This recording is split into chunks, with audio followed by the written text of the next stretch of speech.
नमस्कार, मैं व्योम कश्मीर आप सब लोग को इस चैनल में स्वागत कर रहा हूं और आज का बिग अपडेट जो है 8 पे कमीशन। तो 8 पे कमीशन के बारे में हम लोग बात करेंगे।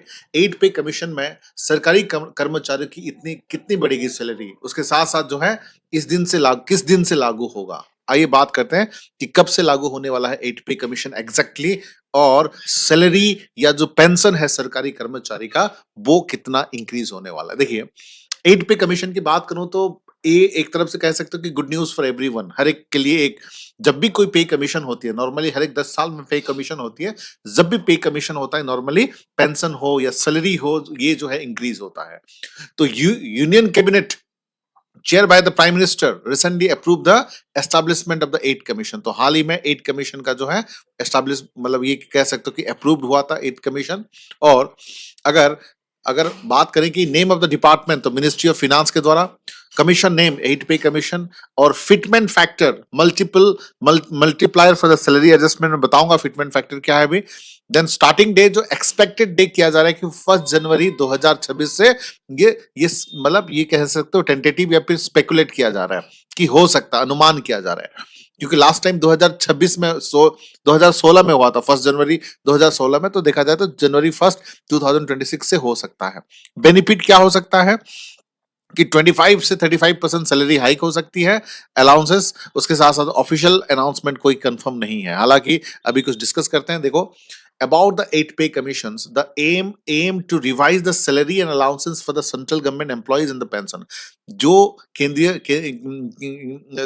केंद्रीय लेवल पे जितने भी सरकारी कर्मचारी हैं उनका सैलरी में इंप्रूवमेंट होगा, उसके साथ साथ उनको जो पेंशन मिल रहा है वो पेंशन में भी इंक्रीज होगा। और इस बार देखिए, इस बार जो है 49 लाख एम्प्लॉय का इंक्रीज होगा सैलरी, उसके साथ साथ जो है 65 लाख पेंशनर को जो है पेंशन में इंक्रीज होंगे। तो करीब करीब जो है 1,15,000 कह सकते हो, 100 लाख 15,000 लोगों का जो है इंक्रीज हो रहा है, चाहे वो सैलरी हो चाहे वो पेंशन हो।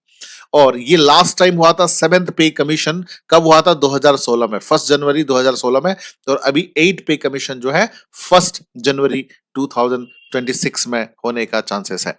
तो ये देखिए, ये हर एक 10 साल में नॉर्मली क्या होता है, हर एक 10 साल में ये जो है पे कमीशन लागू होता है।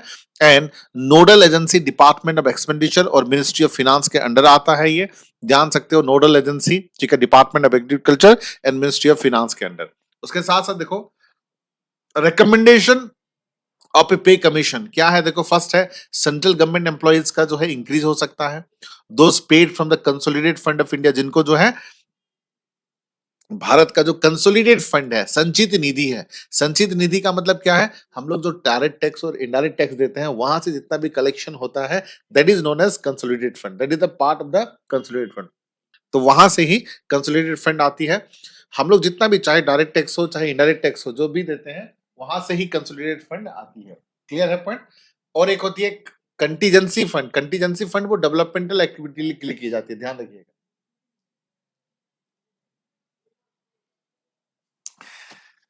And civil and military personnel employee from all the central civil service and defense services, ठीक है। उसके साथ साथ जो पेंशनर जो रिटायर्ड हो चुके हैं, उनको जो पेंशन मिलने की बात होती है, दैट इज नोन एज। और ध्यान रखिएगा, जो पब्लिक सेक्टर अंडरटेकिंग है, पीएसयू में काम करते हैं या फिर ऑटोनोमस बॉडी में काम करते हैं, उनके लिए कोई सैलरी की बात यहां पर नहीं हो रही है, ठीक है। तो what to export from the 8 pay commission, expect from the 8 pay commission. 8 pay commission से हम क्या एक्सपेक्ट कर सकते हैं? देखिए, अगर एक्सपेक्टेशन की बात करें यहां पर, देखो तो यहां पर अनकंफर्म प्रोजेक्शन के हिसाब से 8 pay commission indicate that the fitment factor could range from 2.8 to 2.86। उसका मतलब क्या है कि बेसिक सैलरी जो है जिसका 18,000 है, वो हो सकता है 41,000 से लेकर 51,480 के बीच में हो सकता है, हर एक चीज को ध्यान में रखते हुए। और कमीशन कंप्राइज, देखो एक एक उस कमीशन में एक चेयरमैन होते हैं जो कि गवर्नमेंट ऑफिशियल्स होता है, वो expert in finance and public policies में होना चाहिए। उसके अलावा 2 मेंबर होते हैं जो कि एक्सपर्ट होते हैं field of finance, public administration और लॉ में। और सपोर्ट स्टाफ जो कि रिसर्च और personal assistant, data collection and analysis में ये एक्सपर्ट होते हैं। Factor affecting the pay commission, किस किस चीजों का फैक्टर अफेक्ट करता है पे कमीशन में? एक है इकोनॉमिक कंडीशन, कि जीडीपी ग्रोथ क्या है, फिजिकल हेल्थ क्या है कंट्री का, इन्फ्लेशन रेट क्या है, रेवेन्यू कलेक्शन किस प्रकार से हो रहा है, ये सब चीजों को ध्यान में रखा जाता है। उसके बाद ही रिकमेंडेशन किया जाता है। एम्प्लॉय डिमांड क्या हो सकती है, union and associate often advocate for the higher wages, किसी हर एक को जो है हायर सैलरी हायर वेजेस चाहिए। कॉस्ट ऑफ लिविंग, उसके पास क्या फैक्टर होता है, cost of living. Cost of living मतलब कि इन्फ्लेशन रेट क्या है, हाउस ऑफ कॉस्टिंग क्या है, एजुकेशन एक्सपेंस, बाकी सब चीजों में कितने खर्च होते हैं, ये सब चीजों को ध्यान में रखा जाता है। उसके साथ साथ जो है ग्लोबल कंपेरिजन, पे parties with the international standard in similar role is sometime taken into the account, especially for the defense and specialized position। उसके साथ देखो टेक्नोलॉजिकल एडवांसमेंट की बात होती है, उसके साथ जो बजटरी कंस्ट्रेंट है, तो ये सब चीजों को ध्यान में रखकर ही चीजें की जाती है। क्लियर क्लियर है कि हमेशा से कोशिश की जाती है कि किस प्रकार से इकोनॉमिक ग्रोथ होगा। देखो जाहिर सी बात है, इम्पैक्ट क्या होंगे कि 8 पे कमीशन के बाद इकोनॉमिक ग्रोथ होगा, ज्यादा सैलरी मिलेगा, ऑब्वियसली बात है।